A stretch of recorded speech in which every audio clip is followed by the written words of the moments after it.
Before we dive in, what do you think is more important in a relationship?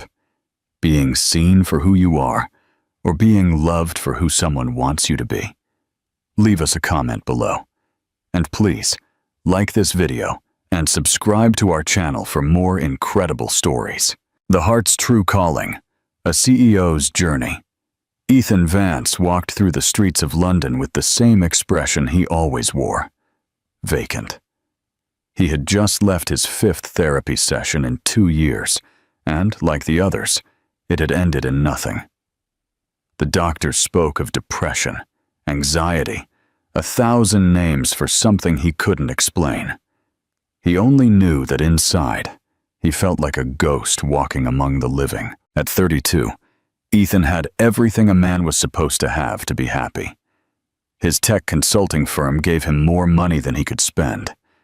He lived in a flat in Mayfair that cost as much as a luxury car. He had friends, or at least people who called him to go out, but every morning he woke up with the same sensation, as if he were watching his life through a fogged-up window. That afternoon, after another failed session where he was asked, "And how does that make you feel?" For the 10th time, Ethan decided to walk. He had no destination. He just wanted to get away from the therapist's office and the questions he couldn't answer. His Italian shoes echoed against the pavement as he walked through the South Bank, a place he usually avoided because of the crowds and the noise. It was then that he saw the journalists. They were standing outside an office building with cameras and microphones, waiting. Ethan recognized one of them. It was the same one who had tried to interview him last week about his meteoric corporate ascent and his secret to success at such a young age. What they didn't know was that there was no secret. Just long days of working to avoid thinking, endless nights of watching TV to avoid dreaming, and an emptiness that grew no matter how much money flowed into his account. "Mr. Vance," the journalist shouted upon seeing him, "can we ask you a few questions about your new expansion strategy?" Ethan felt something akin to panic. He couldn't talk to anyone right now, not after leaving therapy feeling more lost than ever. Without thinking, he turned into the first door he found and went in. The Morning Glow Cafe was small and cozy, with dark wood tables and warm lights that contrasted with the gray London day. There were few people inside, a student with books scattered around, an elderly couple sharing a dessert, and a woman reading alone by the window. The place smelled of freshly brewed coffee and something sweet he couldn't identify. Ethan sat at a table in the back, waiting for the journalists to leave. He took a deep breath for the first time in hours. Here, no one knew him. No one knew about his company or his supposed success. He could be invisible, and he liked that. "What can I get you?" a soft voice asked. He looked up and saw a young woman, perhaps in her mid-20s, with her brown hair tied back in a messy ponytail. Her eyes were dark and had that quality of those who have seen more than they should have at their age. She wore the cafe's uniform, a white blouse and a navy blue apron. But there was something in the way she moved that gave her elegance even in those simple clothes. "A coffee is fine," Ethan said, though he didn't feel like drinking anything. "What kind do we have? Americano, cappuccino, latte? Which would you recommend?" She smiled just slightly. "A latte, then. With something to eat?" "No, thank you." The woman turned to the counter, and Ethan followed her with his gaze without knowing why. There was something different about her, something he couldn't define. She wasn't pretty in the obvious way that successful people expected. She was beautiful in a real way, without heavy makeup or designer clothes, beautiful like people who aren't pretending to be someone else. When she came back with the coffee, she also brought a small plate with a biscuit. "I didn't order this," Ethan said. "It's on the house. You look like you've had a difficult day." For some reason, that simple observation disarmed him. How could a stranger see in 5 minutes what he hadn't been able to explain in 5 years of therapy? "What's your name?" he asked, surprising himself. Serena Hayes." "Ethan," "A pleasure, Serena. A pleasure, Ethan." Serena turned to attend to another customer, but at that moment, she tripped on the corner of a table. The glass of red wine she was carrying for the elderly couple crashed to the floor, splashing Ethan's white shirt. The cafe fell silent. Serena turned red as the wine, her hands trembling as she watched the stain spread across Ethan's expensive shirt. "Oh my God, I am so sorry," she murmured, desperately grabbing for napkins. "Your shirt looks so expensive, I don't know how I'm going to pay for it." Ethan looked at the stain. Any other day, he would have exploded. That shirt cost more than Serena probably earned in a month. But something in her expression of genuine terror, in the way she apologized without expecting anything in return, calmed him. "It's fine," he said, surprised at how calm his voice sounded. "It's just a thing." Serena looked at him as if he had spoken in another language. "Really? Really?" For the first time in years, Ethan had reacted like a normal human being. He hadn't screamed. He hadn't demanded compensation. He hadn't acted like the important man he was supposed to be. And for the first time in years, he felt something. He didn't know what, but it was something. Serena cleaned up what she could with napkins, her hands accidentally brushing his.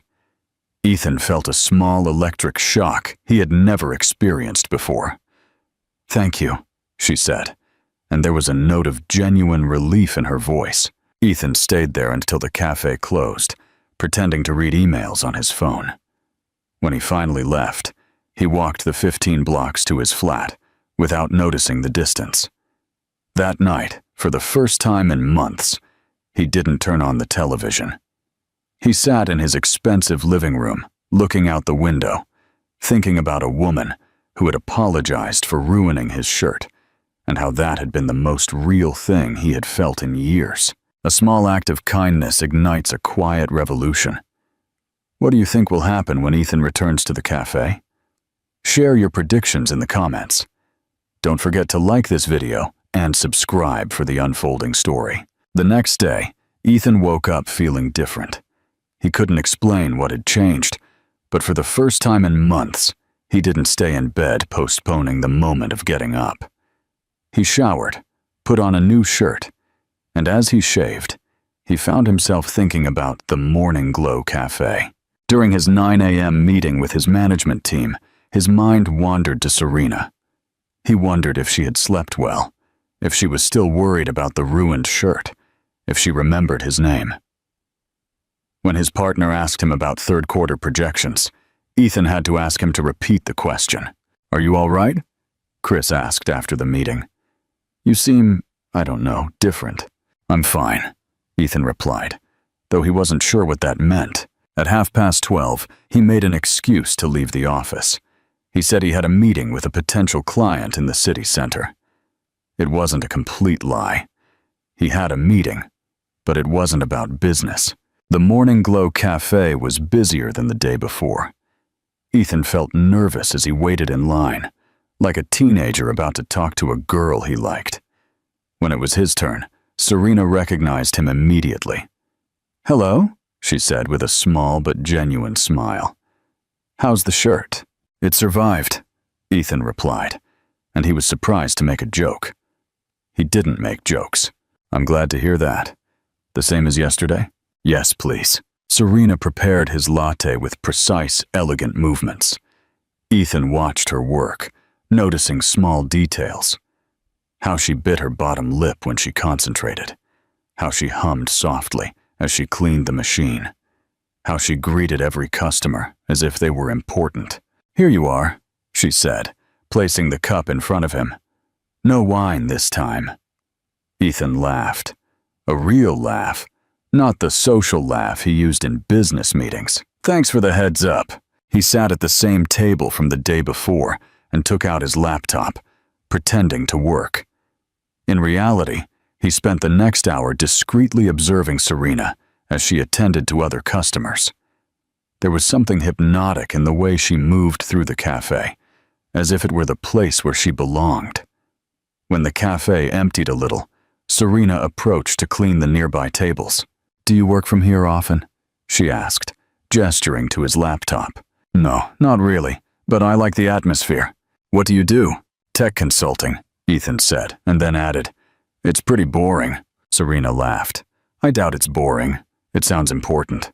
"Important doesn't mean interesting." There was something about the way Ethan spoke that intrigued Serena. He didn't talk like the men in suits who occasionally came to the cafe, all full of rush and arrogance. He spoke like someone who was tired of pretending to care about things he was supposed to care about. "And what about you?" Ethan asked. "Did you always want to work in a cafe?" Serena's smile faded a little. "Not exactly, but there are worse places to land." There was something in her tone that suggested a longer story. But before Ethan could ask more, another customer arrived, and Serena had to go back to work. In the following days, Ethan established a routine. He would arrive at the cafe around 12:30, order a latte, sit at the same table, and pretend to work while he waited for moments when he could talk to Serena. They were short conversations, interrupted by other customers, but each one revealed something new. He learned that she was from Caracas, that she had arrived in London 2 years ago, that she studied something related to education at night. He learned that she read a lot, that she preferred tea to coffee even though she worked in a cafe, and that she had a way of listening that made people want to tell her their secrets. Serena, for her part, began to anticipate Ethan's arrival. There was something comforting about his silent presence. He wasn't like other customers who tried to flirt with her or who treated her as if she were invisible. He really saw her, and that had become rare in her life. At the end of the first week, Serena approached his table with a mischievous smile. "You know what I've noticed?" she said. "What?" "You never finish your latte and you always order the same thing, but you never seem to actually enjoy it." Ethan felt exposed. She was right. He wasn't coming for the coffee. "Maybe I'm not very good at pretending I like coffee," he admitted. "Then why do you come?" The question hung in the air between them. Ethan looked her in the eyes, those dark eyes that seemed to see more than they should, and for the first time in years, he decided to tell the truth. "Because here, I don't have to pretend to be someone I'm not." Serena was silent for a moment, as if processing his words. "I understand," she finally said. "Me neither." And in that moment, something shifted between them. It wasn't love yet. It was something more subtle, but just as powerful. It was recognition.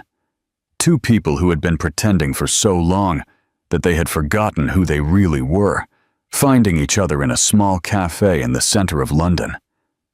For the first time he could remember, Ethan had a reason to get up in the mornings. What do you think of this quiet, unexpected connection?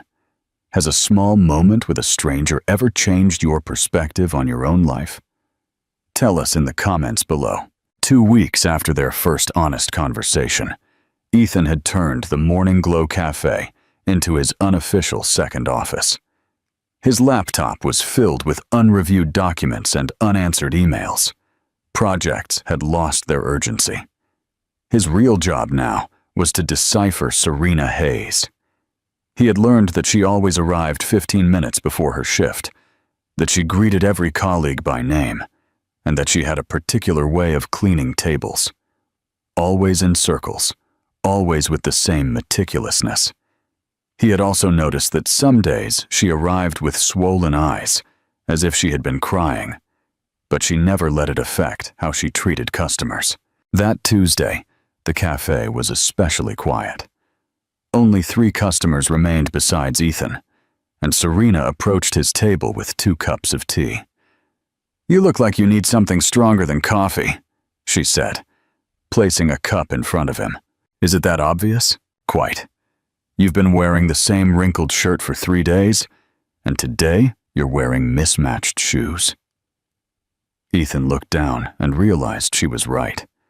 1 black shoe, 1 brown. He laughed, but it wasn't a happy laugh. "My business partner says I'm losing my mind," he admitted. And what do you think? That maybe I lost it a long time ago, and I'm only just realizing it. Serena sat down opposite him, something she had never done during work hours. Her eyes had that quality of understanding he had noticed from the first day. "Can I ask you something?" she said. "Of course. Why are you so sad? You have a job, money, success. From the outside, it looks like you have everything." Ethan had expected that question for days, but now that it came, he didn't know how to answer without sounding like a spoiled rich kid. "Because having everything doesn't mean feeling anything," he said finally. "It's like I'm living someone else's life, a life that's supposed to make me happy, but I don't understand it." Serena nodded slowly. "I understand more than you think." "You do?" Serena looked out the window, as if deciding how much to share. When she spoke, her voice was softer than usual. "I've lived lives that weren't mine too," she said. "In Caracas, I was a primary school teacher. I had my flat, my students, my routine. I thought that was all I needed. What happened? My mom got sick. Pancreatic cancer. The medicine she needed cost more than I earned in 6 months. I sold everything I had, took out loans, worked double shifts, but it wasn't enough." Ethan felt something tighten in his chest. He didn't know what to say. "She died on a Tuesday morning," Serena continued. "I was in the hospital holding her hand, and the last thing she told me was, 'My child, promise me you'll live your life, not mine.'" "And that's why you came to London?" "Yes and no. I came because I couldn't stay there. Everything reminded me of her, and not in a good way. It reminded me that I had failed, that I couldn't save her. But I also came because I understood something. I had lived the life she wanted for me, not the life I wanted for myself." Serena took a sip of tea and continued. "The first few months here were awful. I arrived knowing no one, with no job, sleeping in cheap hostels. I had panic attacks so severe that I ended up in A&E 3 times. The doctors gave me pills, but what really saved me was realizing something." "What?" "That running away is more tiring than taking a risk." Those words resonated in Ethan's mind like a bell. Running away is more tiring than taking a risk. He had been running away his whole life, from his parents' expectations, from his own feelings, from the possibility of failing, from the possibility of being vulnerable. "And now?" he asked. "Do you feel like you're living your life?" Serena smiled, but it was a complicated smile. "I'm learning. I work in a cafe, but I study psychology at night, not because someone told me to, but because I want to help people like me, like my mom, like you. People who feel lost in their own lives. People who are afraid to feel because feeling hurts. People who are so busy being what others expect that they forget who they really are." Ethan fell silent. Serena had just described the last 10 years of his life with a precision that scared him. "And what happens if you don't know who you really are?" he asked. "Then you start to discover it, little by little, without rushing." A customer approached to pay, and Serena had to get up to serve them. But before she left, she placed her hand on Ethan's for a second. "Thank you for asking me," she said. "It's been a long time since I talked about my mom with anyone." When Serena left, Ethan remained staring at the spot where her hand had been. He could still feel the warmth of her skin, the softness of her fingers, but more than that, he could feel something waking up inside him. The need to know her more, to understand her story, to be part of her process of self-discovery. For the first time in years, Ethan wanted to take a risk instead of run away. That night, he walked to his flat, thinking about Serena's words. Running away is more tiring than taking a risk. He wondered what would happen if he stopped running from himself, if he risked feeling, if he allowed himself to be vulnerable with someone who understood what it was like to live a borrowed life. He wondered if he was capable of doing it. A painful truth and a new desire for vulnerability. What do you think Ethan's next move will be? Will he finally choose authenticity over the life he was expected to live? Share your insights and subscribe for the next chapter. On Friday of the third week, Ethan didn't show up at the cafe. Serena noticed immediately, at 1:30. As she prepared a cappuccino for another customer, her eyes automatically searched for the table in the back. It was empty. At 2, when Ethan would normally be settled in with his laptop pretending to work, she kept looking at the door. At 3, she was genuinely worried. It was strange how much she had come to depend on his silent presence. In the last few weeks, Ethan had become a comforting constant in her day. She knew that at 12:30, she could count on a real conversation, on someone who truly listened to her, on someone who didn't judge her for being a waitress when she had once been a teacher. Meanwhile, Ethan was in his flat, feeling as if he had been hit by a truck. He had woken up with a fever, a headache, and a dizzy feeling that kept him from getting out of bed. His body, which had endured years of stress and sleepless nights, had finally given in. He spent the day drifting in and out of sleep, drenched in sweat, alternating between chills and waves of heat. His phone rang several times with calls from the office, but he didn't have the energy to answer. For the first time in years, the world kept turning without him, and he realized that he didn't care. What he did care about, in a way that surprised him, was that Serena might think he had abandoned her. During one of his moments of lucidity, he grabbed his phone and sent a message to the cafe. He had never done anything like it before, but he was too sick to think about normal social rules. "Hi, it's Ethan. I'm sick. Won't be able to make it to the cafe today. Hope you have a good day." He sent the message before he could regret it. Serena received the message at 4 in the afternoon, as her shift was ending. She read the words twice, feeling a mixture of relief and concern. Relief because he hadn't forgotten her. Concern because something in the tone of the message alerted her. He sounded very ill, and she knew what it was like to be sick and alone in a city where no one really knows you. She stood in the cafe kitchen, debating with herself. Was it appropriate to worry so much about a customer? About a man she had only known for 3 weeks? But then she remembered all their conversations, the way he listened to her, how he had reacted when she spilled wine on his shirt. She remembered what she had learned from her mum, that caring for others wasn't weakness, it was humanity. Before leaving the cafe, she prepared a chicken soup to go and bought chamomile tea at the chemist on the corner. Finding Ethan's address wasn't difficult.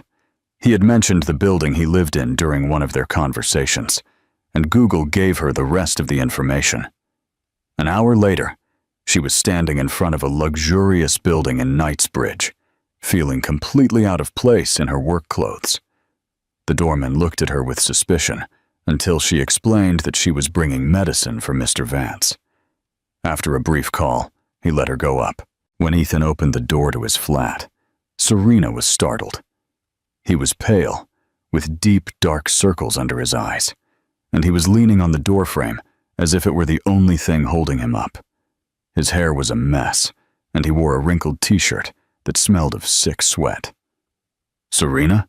he said, as if he couldn't believe she was there. "What? How?" "I got your message," she said. "You look terrible." "I feel terrible. Can I come in?" I brought soup." Ethan stepped aside, too sick to question the strangeness of the situation. His flat was exactly what Serena had imagined. Minimalist, expensive, cold. Everything was white, black, or gray. There were no photos, no plants, nothing to suggest that anyone really lived there. "When was the last time you ate?" Serena asked, guiding him to the sofa. "I don't remember. Yesterday, maybe? Have you taken anything for the fever?" "I think so, or maybe not." Serena sighed and went to the kitchen. It was as impersonal as the rest of the flat. Expensive appliances. Obviously little used, a nearly empty fridge, no medicine anywhere. For the next hour, Serena became a nurse.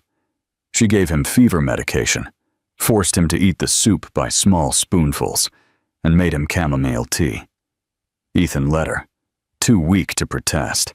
"Why?" he asked as she placed a cool towel on his forehead. "Why what? Why did you come? I'm nothing to you." Serena was silent for a moment, organizing the medications on the coffee table. "Because I know what it's like to be sick and alone," she said finally. "And why? Because you're nothing to me. But you're also not just anyone." "I don't understand."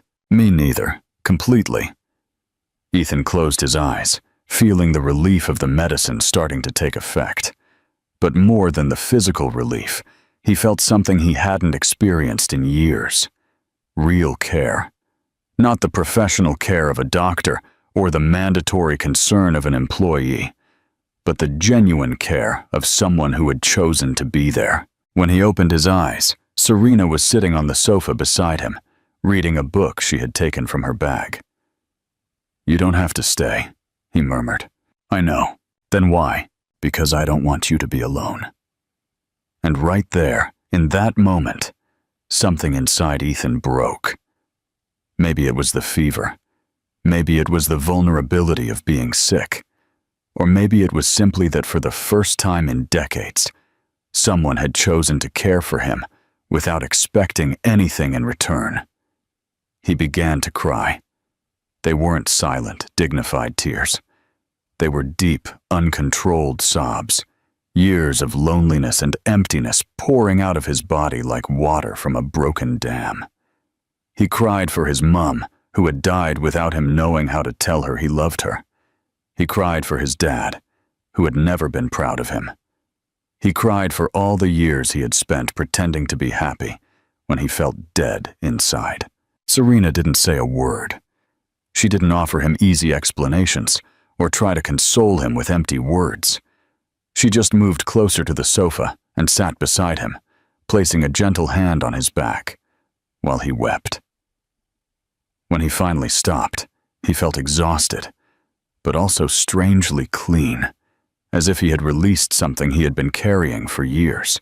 "Thank you," he whispered. "You're welcome," Serena replied, and continued to sit beside him until he fell asleep.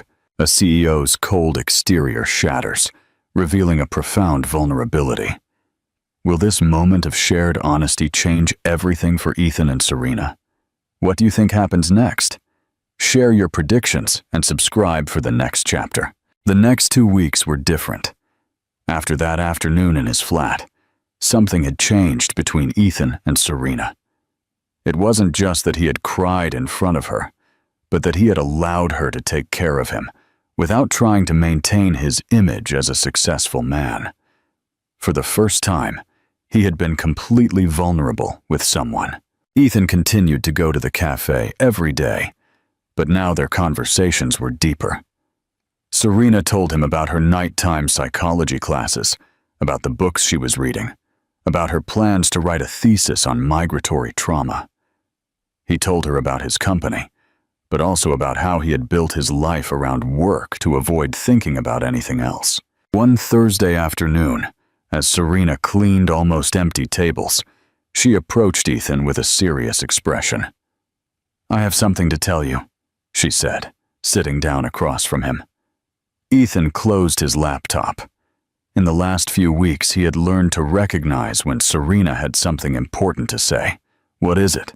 "I received a job offer in Dublin." The words hit Ethan like a punch to the stomach. He remained silent, processing what he had just heard. "What kind of offer?" "An NGO that works with refugees and migrants. They're looking for someone who can teach literacy and provide basic psychological support. It's exactly what I've been studying." Ethan felt pure panic rush through his veins. The idea of Serena leaving, of returning to his empty days without the conversations that had become the center of his existence, was unbearable. "When?" he asked, trying to sound calm. "I have to give an answer in a week. If I accept, I would start next month." "And what are you going to do?" Serena sighed. "I don't know. It's an incredible opportunity. I could help people who are going through what I went through. But it also means starting over again, in another country, without knowing anyone. Ethan felt he had to say something, do something, so she wouldn't leave. But instead of speaking from the heart, his analytical mind took control. "Have you thought about the practical aspects?" he said. "Ireland is going through an economic crisis. The security situation isn't great, and NGOs aren't financially stable. What if they close the program in 6 months?" Serena frowned. "Those are risks, yes, but—" "And besides," Ethan continued, "you already have an established life here. Your job, your studies, your friends. Is it worth throwing everything away for something uncertain?" "They're not just friends, Ethan. You know that." There was something in her tone that made Ethan stop. Serena was looking at him with an expression he had never seen before. Disappointment. "What do you mean?" "I mean, I was hoping you'd give me a real reason to stay, not a list of pros and cons, as if this were a business decision. I'm just being realistic." "No," Serena interrupted him. "You're being cowardly." The word cowardly hit Ethan like a slap. No one had ever spoken to him like that. In his world, he was the one who made important decisions, the one who gave advice, the one who was in control. Cowardly? Yes, because what you really want to tell me is not to leave, because you need me. Because these days, coming to the cafe are the only moments you feel alive, because for the first time in years, you found someone you can be real with. But instead of saying that, you give me logical arguments. Ethan felt exposed, as if Serena had seen directly into his soul. "That's not it." "Not what?" "It's not true." Serena's eyes filled with tears, but her voice remained firm. "Ethan, I've been waiting for 3 weeks for you to tell me how you really feel, to tell me if this thing between us means something to you. But every time we get close to something real, you hide behind logic." "I don't hide." "Yes, you do. You hide behind your work, behind your money, behind your rational analysis of everything. But feelings aren't rational, Ethan, and life's big decisions aren't made with just your head." Serena got up from the table, clearly frustrated. "You know what? I want someone who asks me to stay with their heart, not with their head. I want someone who is capable of saying, 'I need you,' without disguising it as practical advice." "Serena, wait." But she had already walked away to serve another customer.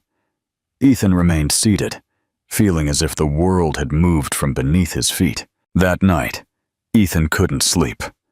Serena's words echoed in his head over and over. "Cowardly. You hide. I want someone who asks me to stay with their heart." He got up and began to pace his flat, trying to understand what had happened. He had tried to help her, to give her good advice, to be rational.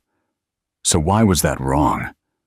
But the more he thought about it, the more he realized that Serena was right. He had used logic as a mask to hide his terror that she would leave. He had tried to manipulate her decision without admitting that he needed her. For the first time in his life, Ethan faced a truth he had been avoiding. He was afraid of his own feelings, afraid to admit that Serena had become important to him, afraid of being vulnerable, afraid that if he opened up completely, she could hurt him. But by trying to protect himself, he had hurt the only person who truly understood him. At 3 in the morning, he made a decision that scared him more than any business deal he had ever made. He was going to seek real professional help, not to please others or to find a quick solution, but because he wanted to understand why he was so afraid to feel. He wanted to be the kind of man who could say, "I need you," without hiding behind logical arguments. He wanted to be the kind of man who deserved someone like Serena. A painful truth revealed. Do you believe Ethan can overcome his fear and become the man Serena needs him to be? What do you think she will do? Share your insights and subscribe for the breathtaking culmination.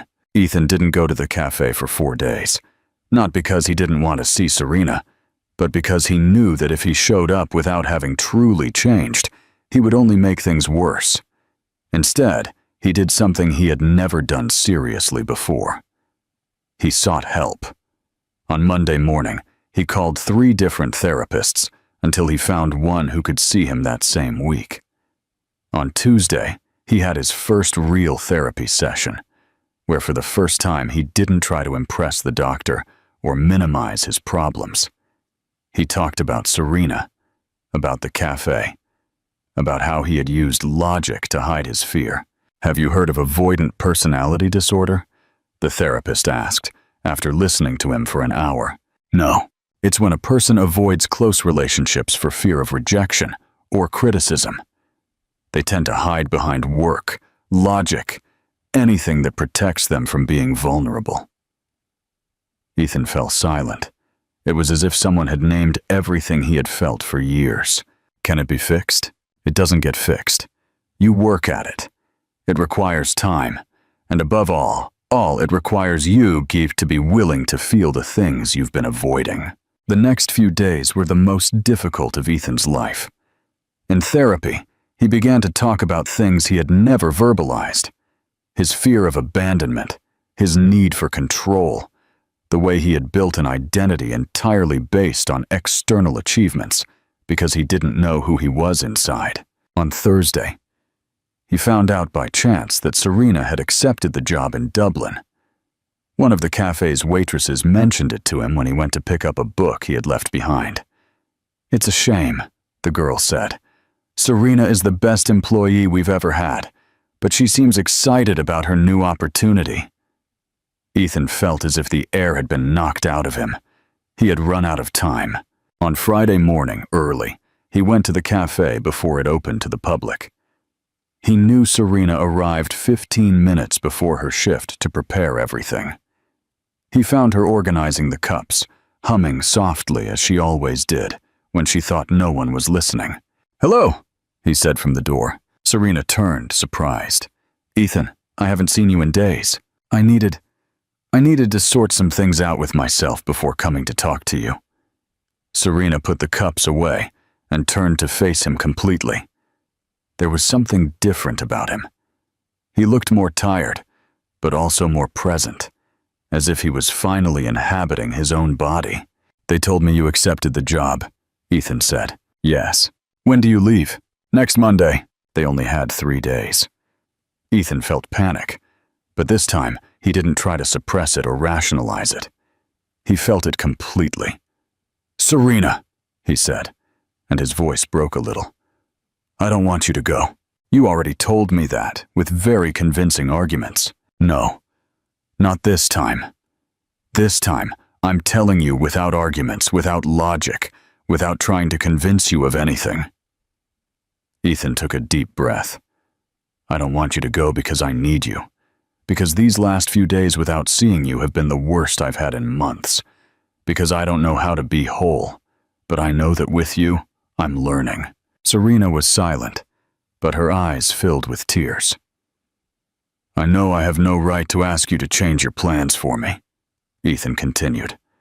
"I know it's an incredible opportunity, and that you have every right to take it.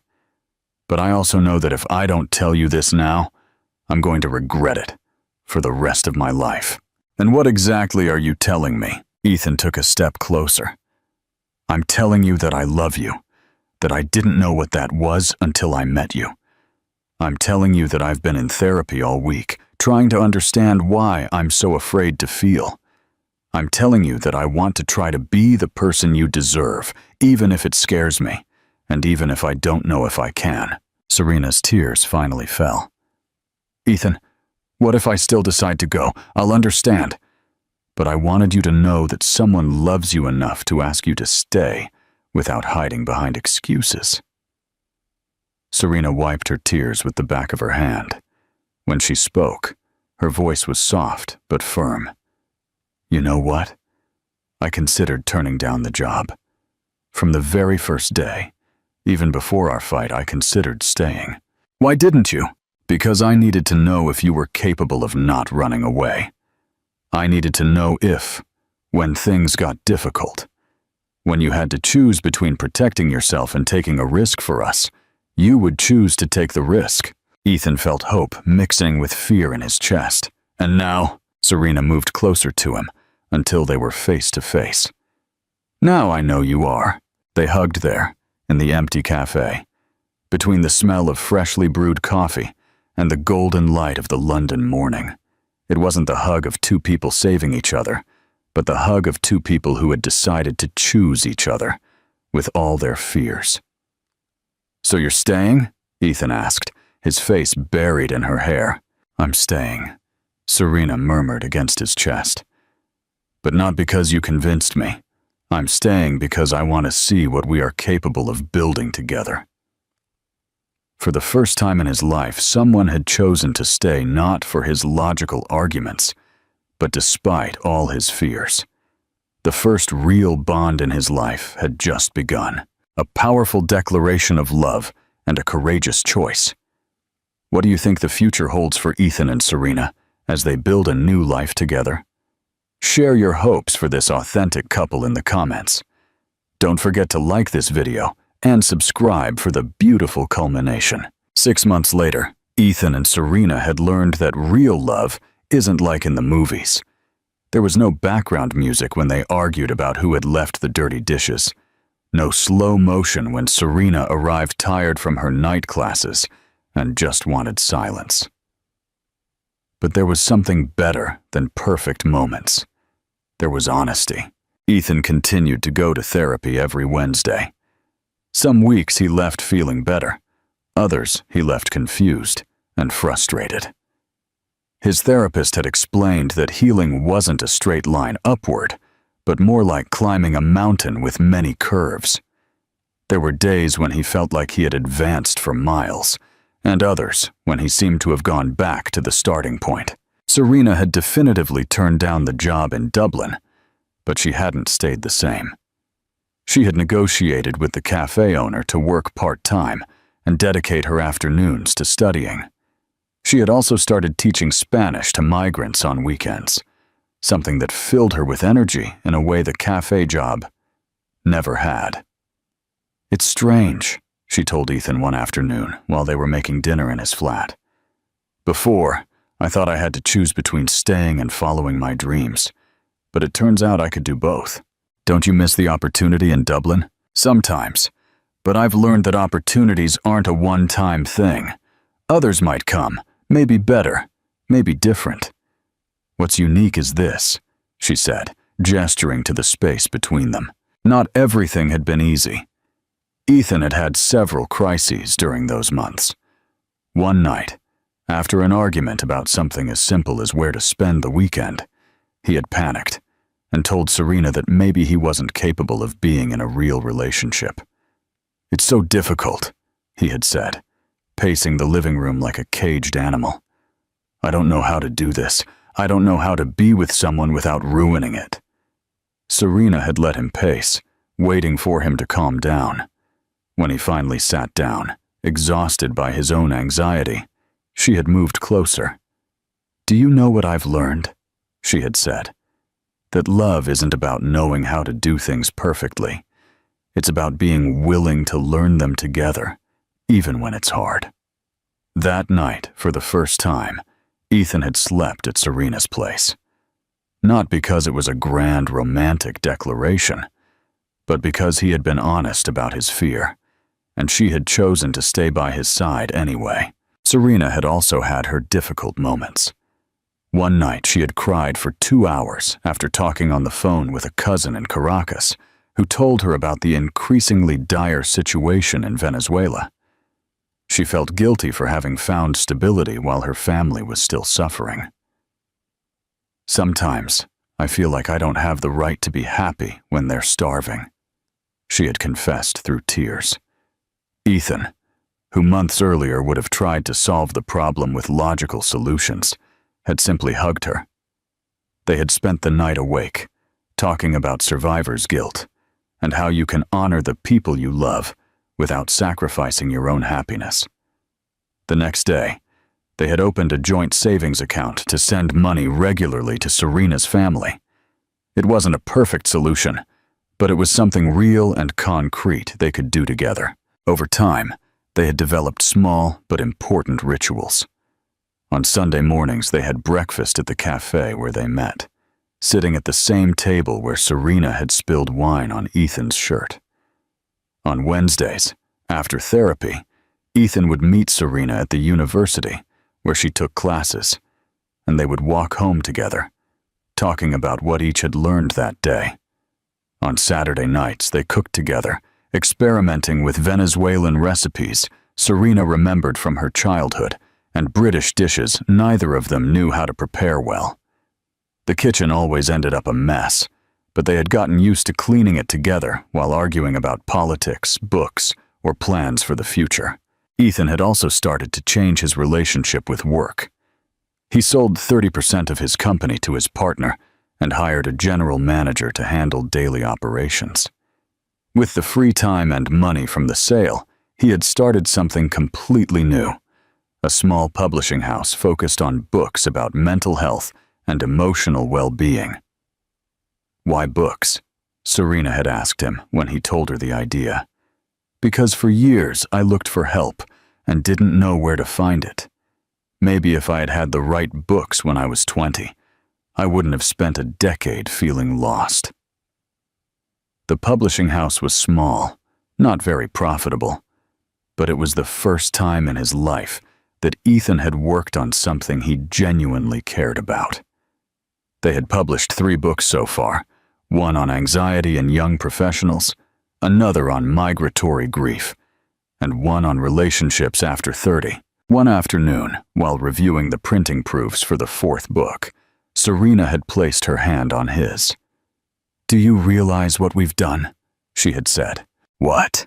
"We built a life, a real life, with real problems and real joys, without pretending, without hiding." Ethan had looked around his improvised office in the flat. Papers everywhere, 2 half-empty coffee cups, the cat Serena had adopted sleeping on a manuscript. It was a beautiful mess, very different from the cold perfection he had had before. "Yes," he had said, "and I like it." That night, as they fell asleep, Ethan had realized something. For the first time in his life, he wasn't afraid of the future. Not because it was going to be easy, but because he knew he wasn't going to face it alone. A relationship built on honesty, not illusions. What do you predict for Ethan and Serena's future? What's the best definition of true love? Share your thoughts and subscribe for the final, heartwarming chapter. December arrived in London with that particular melancholy of the year's end. Ethan and Serena had been together for 10 months. 10 months of learning that everyday love was harder and more beautiful than anything they had imagined. The Morning Glow Cafe had decided to hold a small, end-of-year celebration for its regular customers. Nothing elegant, just an informal gathering with soft music, cheap wine, and the same biscuits they served every day. Serena had insisted they go, even though Ethan felt nervous about the idea of being at a social event where people would know that he was Serena's boyfriend, the waitress. "You're not great with crowds, are you?" Serena had asked him while getting ready for the party. "It's not that. It's just, I don't know how to present myself in your world." "My world?" "The world where you're Serena, the psychology student, the one who helps migrants, the one who has real friends, not the world where I'm Ethan, the businessman." Serena had turned from the mirror where she was styling her hair. "You know what your problem is." "What?" "You still think we have separate worlds. But for months we've been living in the same world, Ethan. The world we built together." The party turned out to be exactly what Ethan had both feared and hoped for. There were about 30 people in the cafe. Serena's university classmates, some work colleagues, neighborhood residents, and regulars like him. At first, he felt out of place, but he gradually relaxed as he saw how Serena naturally included him in conversations. "This is Ethan," she told one of her classmates. "He's the one who helps me with the books for my research. He has a publishing house." Not, "He's a businessman," Or, he has a lot of money. He just has a publishing house. And he helps me with the books. As if his value lay in what he did for others, not in what he owned. After an hour, the cafe owner asked for everyone's attention to make a New Year's toast. He was an older man, with a gray beard and kind eyes, who had seen hundreds of people looking for a place to belong pass through his cafe. "I want to thank everyone for making this place special," he said, raising his glass of cheap red wine. "A cafe isn't just a place where you sell coffee. It's a place where stories are created, where friendships are formed, where people find what they didn't know they were looking for." Several people nodded, smiling. Ethan looked around and realized he knew some of those stories. The medical student who came to study here because his flat was too noisy. The elderly lady who came every Tuesday because it was the only day she left her house. The two artists who had met at the table by the window. "Before we finish," the owner continued, "I'd like to ask someone to say a few words. Someone who found much more than a good latte in this cafe." To Ethan's surprise, several people turned to look at him. Serena squeezed his hand and whispered, "He knows our story. Everyone knows." "Ethan," the owner said, "would you like to say something?" Ethan felt paralyzed. Public speaking was part of his job, but this was different. This was personal. He looked at Serena, who smiled at him with that smile he had learned to recognize, the one that said, "I trust you," without words. He slowly stood up, feeling all eyes on him. For a moment, he didn't know what to say. Then he remembered something his therapist had told him. Vulnerability isn't weakness. It's where courage, creativity, and change are born. "I'm not very good at talking about feelings in public," he began, and several people chuckled softly. "But I think I have to thank this place for saving my life." A silence fell. Ethan continued, surprised at how calm he felt. "A year ago, I was a very lost person. I had everything that's supposed to make someone happy, but I didn't know who I really was. I came here by chance, running away from something, and I found someone who taught me that it's okay not to have all the answers, that it's okay to be scared, that it's okay to need help." He looked at Serena, who had tears in her eyes, but was smiling. "I learned that real love isn't finding someone perfect, but finding someone with whom you can be imperfect without having to pretend. I learned that there's a difference between being alone and being lonely. And I learned that sometimes the best things in life start when someone spills wine on your shirt." Everyone laughed, including Serena, who wiped her tears away. "So thank you," Ethan finished, "for being the place where I never had to pretend to be someone I'm not." The applause was warm and genuine, but what mattered most to Ethan was the expression on Serena's face.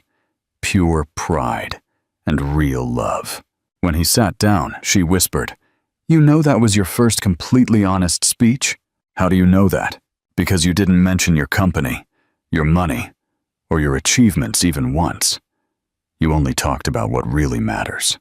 Later that night, as they walked home through the illuminated streets of London, Ethan stopped in front of a jeweler's that was still open. "Wait here for a moment," he told Serena. "What are you going to do?" "Something I should have done months ago." He went into the shop and came out 5 minutes later with a small bag. He knelt right there, in the street, with people passing by. "Serena Hayes," he said, pulling out a simple silver wedding band. "I'm not asking you to marry me because we have everything sorted out. I'm asking you because I want to sort out everything that comes with you."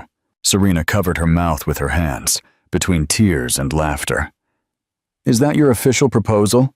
"My official proposal is, you stayed when I was learning not to run. Now I want to stay too, forever." "Yes," Serena said, and she knelt down to his level to kiss him. "Of course, yes." They hugged right there in the middle of the street, while people applauded around them. It wasn't perfect. It wasn't like in the movies, but it was completely real. And that was exactly what both of them had been looking for without knowing it. February 2023. The Morning Glow Cafe had never been so full on a Saturday morning. The tables had been moved to create a small central aisle, decorated with simple flowers and warm lights that the owner had specially hung for the occasion. It wasn't elegant by traditional standards, but it had something no expensive venue could offer: real history. Ethan stood by the counter where Serena had worked for 2 years, nervously adjusting his tie. He wore a simple, dark gray suit, nothing ostentatious. Beside him was Chris, his business partner and best man, who couldn't hide his surprise when Ethan had told him he wanted to get married in a cafe in the city center instead of some 5-star hotel. "Are you sure about this?" Chris had asked weeks ago. "I mean, you can afford any place in the city." "Precisely," Ethan had replied, "because I can afford any place, but this is the only place that means something." The guests were not many. Some of their work colleagues, the friends Serena had made at university, his therapist, who had turned out to be more important in his life than many relatives, and some of the cafe regulars who had become part of their story. Ethan's family had come from Manchester, still a bit confused by the choice of venue, but making a genuine effort to understand this new Ethan, who had emerged in the last year. Serena's family couldn't travel from Caracas, but they had set up a video call projected on a laptop on one of the tables. Her cousin, Anna, was crying from Caracas, telling Serena she looked beautiful and that her mum would be proud. Serena appeared from the cafe's small office, which they had used as a makeshift dressing room. She wasn't wearing a traditional wedding dress, but a simple white gown she had bought at a neighborhood shop, with small hand-embroidered flowers. Her hair was in a loose bun, with a few strands framing her face. She looked exactly like what she was, herself, but in her best version. When Ethan saw her walk towards him between the tables where they had shared hundreds of conversations, he felt his chest fill with something he couldn't name. It wasn't just love, though that was there. It was gratitude. Gratitude for having found someone with whom he could be completely real. The officiant was an older man who had agreed to come to the cafe after Serena explained that it was the place where they had met. There was something poetic about making their union official in the same place where they had started as strangers. "Ethan and Serena have decided to write their own vows," the officiant announced when Serena reached his side. Ethan took a deep breath and pulled a small card from his pocket. He had rewritten it 5 times until it sounded exactly as he wanted. "Serena," he began, and he was surprised at how calm his voice sounded. "A year and a half ago, I was a man who was afraid of his own feelings. I had built my life around avoiding anything that would make me vulnerable. Then you spilled wine on my shirt, and for the first time in years, I reacted like a normal human being." Several people laughed softly, including Serena. "You taught me that real love isn't about finding someone who completes your broken parts, but finding someone with whom you can work to heal those parts. You taught me that it's okay to be scared, as long as you don't let fear make the big decisions. And I promise you that I will never again hide my feelings behind logical arguments." He paused for a moment, looking directly into her eyes. "But above all, I promise we will continue to build a real life together, with real problems, real joys, and real conversations in this cafe where it all began." Serena wiped her tears with the back of her hand before speaking. "Ethan," she said, without needing notes. "When I came to London, I was running from my pain. I thought that if I got far enough, I could leave behind everything that hurt me. But you taught me that it's not about running from pain, but about finding someone with whom it's safe to feel it." Her voice broke a little, but she continued. "You taught me that love isn't drama or uncontrolled passion. It's choosing to stay when the other person is learning to be better. It's having patience with the healing process. It's building something solid and real, day by day. I promise I will continue to grow with you, not for you. I promise that I will be honest about my own fears and traumas, because I know we will face them together." The officiant declared that they could kiss, and when they did, the entire cafe erupted in applause. But what Ethan would remember forever was not the noise, but the perfect silence he felt in his mind for the first time in decades.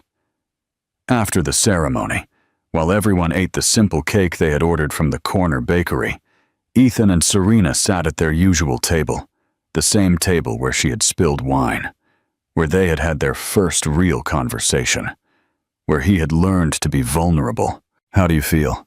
Serena asked him. "Like I'm home," Ethan replied. "For the first time in my life, like I'm home." Serena put her hand over his, and the simple silver ring shone under the cafe's warm lights. "You know what the best part of all this is?" she said. "What?" "That we didn't have to change who we are to be together. We just had to have the courage to be who we really are." Ethan looked around the cafe, at their friends and family celebrating, at the regular customers who had decided to stay for the impromptu party, at the place where he had learned that it was possible to love and be loved without masks. "You're right," he said. "This is the place where we never had to pretend." And as the February sun streamed through the Morning Glow Cafe's windows, Ethan Vance and Serena Hayes officially began the life they had been building since the day they met. A real, imperfect, and completely honest life. A life where love wasn't a fantasy, but a daily choice to stay and grow together. Did you identify with Ethan and Serena's story? This beautiful love story reminds us that sometimes the deepest connections are born in the most unexpected places, like a small cafe in the center of London.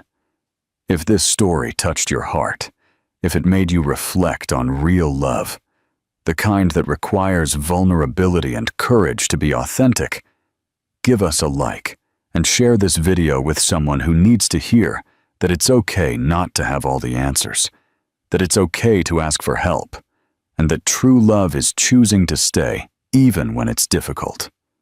We'd love to know where you're watching us from.